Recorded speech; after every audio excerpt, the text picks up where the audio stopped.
না মাসুমা, আমি তো আর কোনো আশার আলো দেখতেই পাচ্ছি না। মিহির যা বলল তাতে আচার্যদেব সম্মত হলেন, তার মানে আমাদের পরাজয় সুনিশ্চিত। ত্রিজটা, তুমি সব ব্যাপারে তো হাল ছেড়ে দাও কেন বলো তো? শোনো, এ প্রাসাদে কোনো খবর এলে সবার আগে পৌঁছয় কার কাছে? উপতিষ্য এবং দেবী জাহ্নবীর কাছে। অতএব খনা সম্পর্কে কোনো খবর এলে তা সবার আগে পাবে উপতিষ্য এবং দেবী জাহ্নবী। কি তাই তো? তাই হবে হয়তো। শোনো, এখন আমাদের চলতে হবে এইভাবে। তুমি থাকবে উপতিষ্যের সাথে, আর আমি থাকবো দেবী জাহ্নবীর কাছে। বুঝতে পেরেছ? মাসুমা, যদি খনা ফিরে আসে আর আর আমার ভাই না ফেরে, তাহলে আমি নিজেই নিজেকে শেষ করে দেব, আর তার জন্য দায়ী হবেন একমাত্র আপনি। এসব কুচিন্তা মাথা থেকে সরাও। খেলা শেষ হবার আগেই হার স্বীকার করে নেওয়া রাজকন্যাদের শোভা পায় না। পরাজয়ের গ্লানি বইতে বইতে আমি বড্ড ক্লান্ত মাসুমা। তার উপর মন আমাকে হারানোর দুশ্চিন্তা। আমি আমি আর মেনে নিতে পারছি না। পরাজিত তুমি হওনি, এখনো এ খেলার অনেক বাকি। সবে তো শুরু। খনা তো শিশু মাত্র, তার উপরে একা। ওকে আটকানো খুব একটা শক্ত ব্যাপার হবে না। একবার খনাকে প্রাসাদে আসা আটকে দিই, তারপর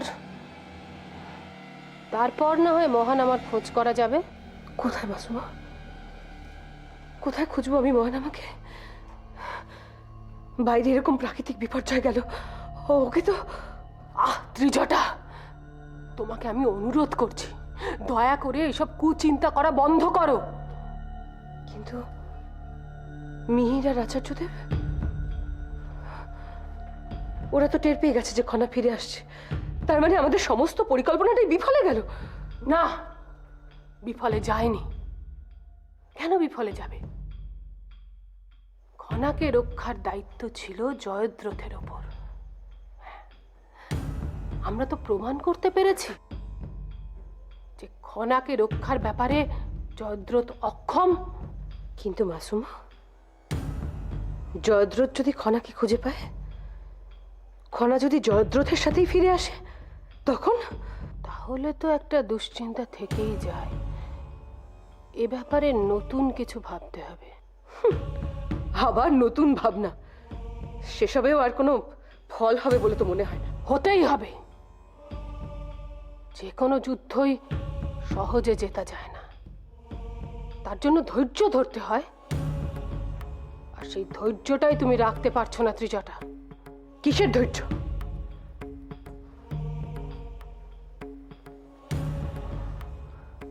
শোনো ত্রিজটা, তুমি যশোধরার কাছে একবার যাও, গিয়ে দেখো জয়দ্রথ সম্পর্কে ওর কাছে কোনো খবর আছে কিনা।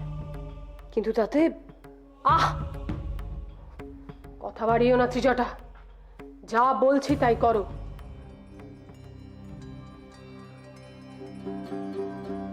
যাও। আর একটা কথা,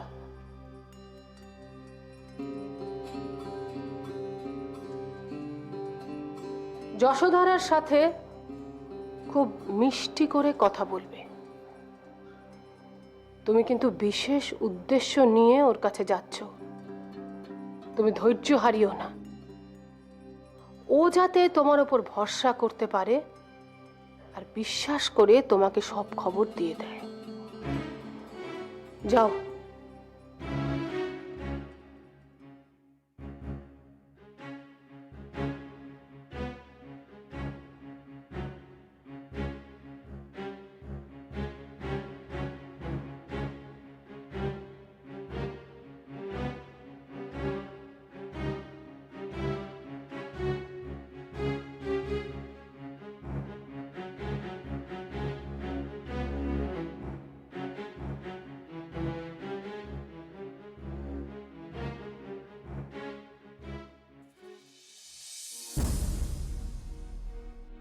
কি ও কি হয়েছে? কি হয়েছে তোমার বীরবল? বীরবল, বলো কি হয়েছে তোমার? বলো তোমার কি? একটু জল, একটু জল। কিন্তু জল কিভাবে দেবো? লাভা গিয়ে তো ওই নদীতে পড়েছে। নদীর জল সব বিষাক্ত হয়ে গেছে। ওই জল খেলে নির্ঘাত মৃত্যু। না, এই জল কিছুতেই দেওয়া যাবে না। আর পারছি না, একটু দেখো ও জলের জন্য কিরম করছে, একটু জল। তাহলে একটাই উপায় আছে, তোমাদের দুজনের মধ্যে একজন এখানে থাকো ওর কাছে, আর আর একজন আমার সঙ্গে এসো। আমাদের এগোনো দরকার।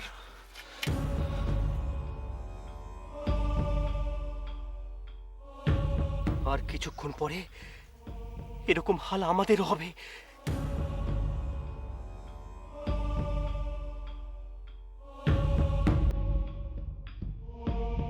উপপ্রধানমন্ত্রী মশাই, অপরাধ নেবেন না। বিগত কয়েকদিন ধরে আমাদের পেটে জল ও খাবার কিচ্ছু পড়েনি। সত্যি আমরা আর পারছি না। আমরা আমরা রাজকুমারীকে সর্বত্র খুঁজেছি, কোনো জায়গা বাদ রাখিনি। তারপরেও হ্যাঁ, তারপরেও খোঁজ চালাতে হবে। রাজকুমারী খনার খোঁজে আমাদের এগোতেই হবে। মনে রেখো, এ শুধু রাজকুমারী খনার জন্য নয়, সিংহলের জন্যও বটে। তাই ভয়ে পিছিয়ে পড়ার কোনো উপায় নেই। ক্ষমা করবেন, যদি শুধু সিংহলের স্বার্থ হতো তাহলে আমরা একবারও মৃত্যুবরণ করতে পিছু পা হতাম না। কিন্তু কিন্তু আমরা তো রাজকুমারীর জন্য জীবনপাত করছি। ভুলে যেও না, রাজকুমারী খনা সিংহলের হৃদয় স্বরূপা। রাজকুমারী খনার জন্য কিছু করা মানে সিংহলের জন্য করা।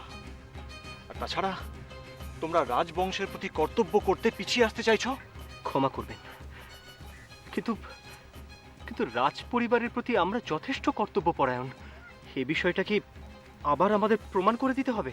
শুরুতে আমরা 20 জন ছিলাম, এখন আমরা মাত্র 3 জন বেঁচে আছি। এভাবে চললে ছি, সিংহলের সৈন্যবাহিনীর সদস্য হয়ে মৃত্যু ভয়ে কাঁপছো তোমরা। তা নয় উপপ্রধানমন্ত্রী মশাই, কি সাংঘাতিক ধ্বংসলীলা আমরা দেখতে পেলাম। বহু নারী ও শিশু আমাদের চোখের সামনে মারা গেছে, অথচ আমরা কিচ্ছু করতে পারলাম না। যদি যুদ্ধ হতো তাহলে আমরা লড়তাম। এই যে প্রকৃতির ধ্বংসলীলা, কি করে আটকাবো? সেসব তো আমাদের হাতে নেই। তাই বলছি, যেটুকু আমাদের হাতে আছে সেটুকু আমরা আগে করি। তা হলেও আমরা তো কোনো সাধারণ প্রজার সাহায্যার্থে আসতে পারলাম না, কেবল কেবল রাজকুমারীকেই খুঁজে গেলাম। তাতেও তোমরা আর এগোতে চাও কিনা স্পষ্ট করে বলো তো। আমরা আমরা কোথায় গিয়ে খুঁজবো? ওই ওই আগ্নেয়গিরির ভিতরে? ঠিক আছে, তোমাদের আর আসতে হবে না, আমি একাই এগোবো। আমরা যদি ফিরেও যাই তাও আপনাকে সঙ্গে নিয়ে ফিরবো। আপনার প্রতি আমাদের আমাদের দায়বদ্ধতা কম নেই উপপ্রধানমন্ত্রী মশাই।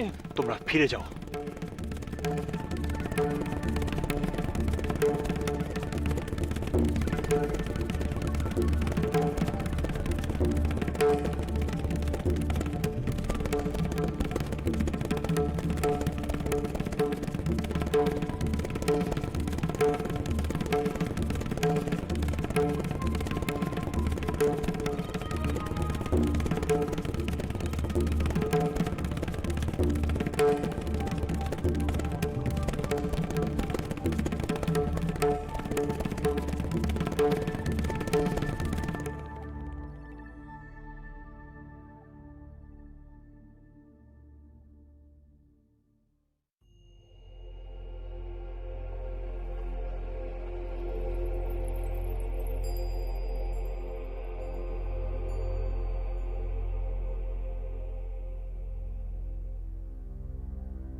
যশোদারা,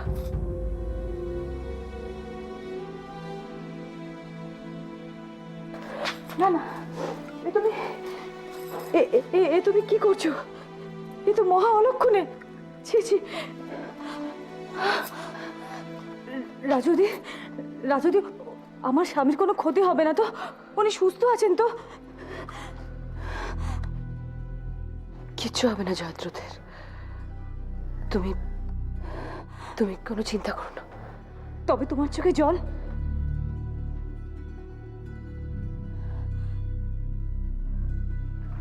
নানা দুশ্চিন্তায় আজ আমি দিশেহারা। আমি সবসময় ঈশ্বরের কাছে প্রার্থনা করি যেন এই রাজ পরিবার তোমার দুর্ভাগ্যের কারণ না হয়। এ তুমি কি বলছো রাজুদি? ঠিকই বলছি যশোধরা। জয়দ্রথ এই রাজ পরিবারের সন্তানের মতো, আর তুমি তো শুধুমাত্র উপদেশের বোন নও, আমারও বোন। তাই তোমাদের ভালো মন্দের কথা আমাকে তো ভাবতে হয়। আমি জানি না, আমি জানি না যে কবে আমি ওনার দেখা পাবো, কবে উনি আবার আমার কাছে ফিরে আসবেন। একটা কথা ভাবতে কিন্তু আমার খুব অবাক লাগছে।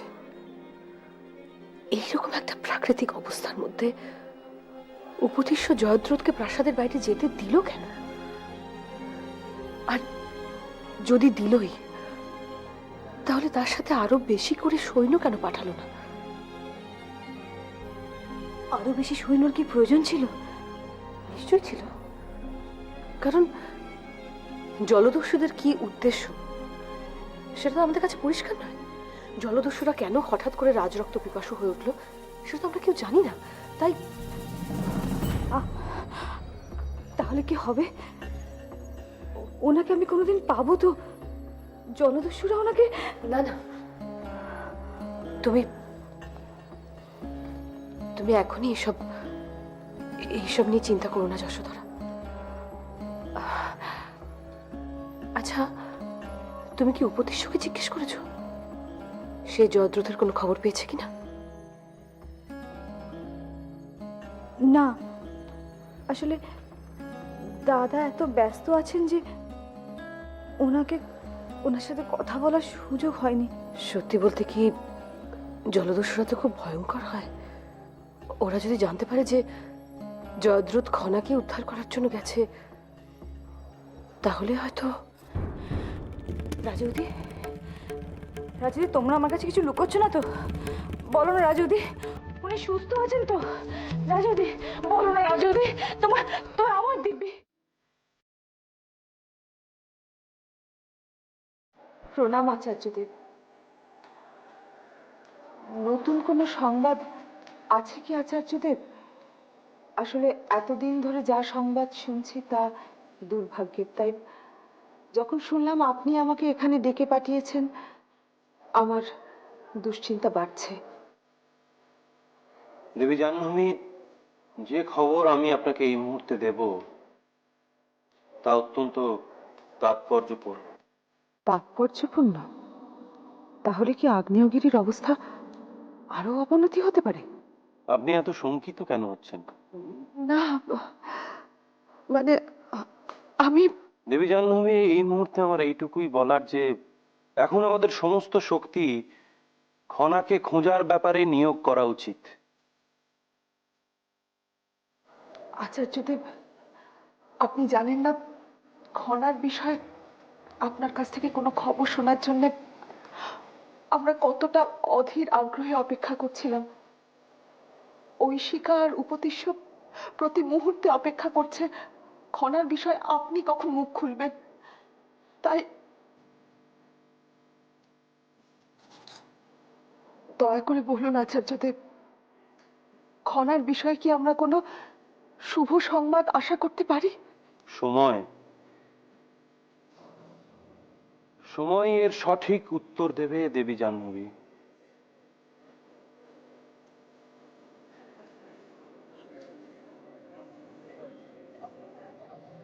বাইরে কোনো বিশেষ বিষয় নিয়ে কোলাহল হচ্ছে। উপদেশ্য নিশ্চয়ই সেখানে আছে এখন। ওখানে যাওয়ার আগে আচার্যদেবের সঙ্গে আরো কিছু বিষয় নিয়ে আমার আলোচনা করা প্রয়োজন।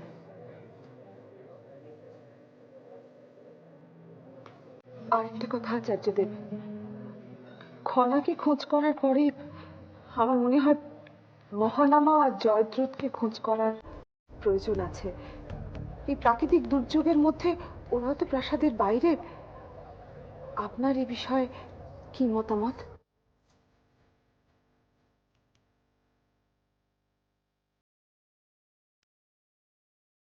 তুমি জানো না কি চূড়ান্ত মানসিক অশান্তির মধ্যে আমি আছি। প্রতিটা মুহূর্ত অপেক্ষা করে আছি যদি ওনার কোনো একটা খবর পাই, কিন্তু প্রাসাদে একজন করে দূত আসছেন আর ভয় উত্তেজনায় আমার দম বন্ধ হয়ে যাচ্ছে।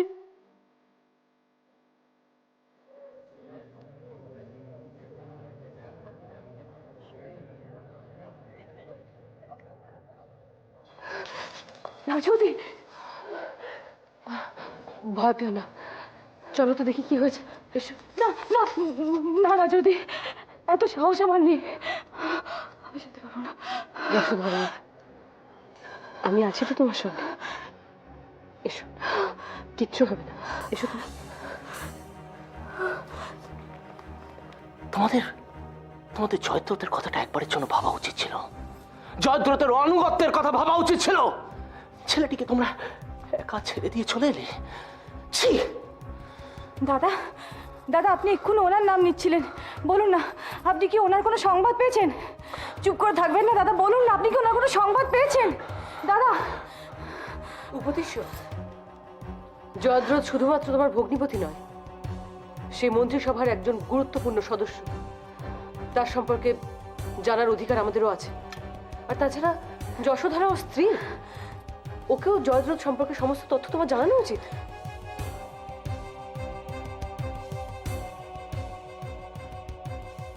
এক্ষুনি যদি যশোধরাকে এই কথা বলি তাহলে ও সহ্য করতে পারবে না, আরো বেশি দুশ্চিন্তায় অসুস্থ হয়ে পড়তে পারে। তাই তাই এই মুহূর্তে না, কিছুতেই না। তুমি তাহলে কিছুই বলবে না? বেশ, আপনাদের কি আমার পরিচয় নতুন করে জানাতে হবে? বাহ, আপনারা তাহলে এই রাজবংশে আমার অবস্থানটা জানেন। এবার আপনারা বলুন তো, যা উপদেশ্য আমাদের জানাতে চাইছে না, কি হয়েছে? রাজদি, আমি বলছিলাম এ প্রসঙ্গে যদি আমরা... কি হলো বলুন। আসলে উপপ্রধানমন্ত্রী মশাই চাইছিলেন যে আমরা আগ্নেয়গিরির দিকে যাই, কিন্তু ততক্ষণে আমাদের 17 জন সৈন্য মারা গিয়েছে, কিন্তু আমরা আর সেদিকে যাইনি। তারপর তারপর কি হলো? তারপর আমরা ফিরে চলে আসি, আর উনি ওই আগ্নেয়গিরির দিকে যাত্রা শুরু করেন।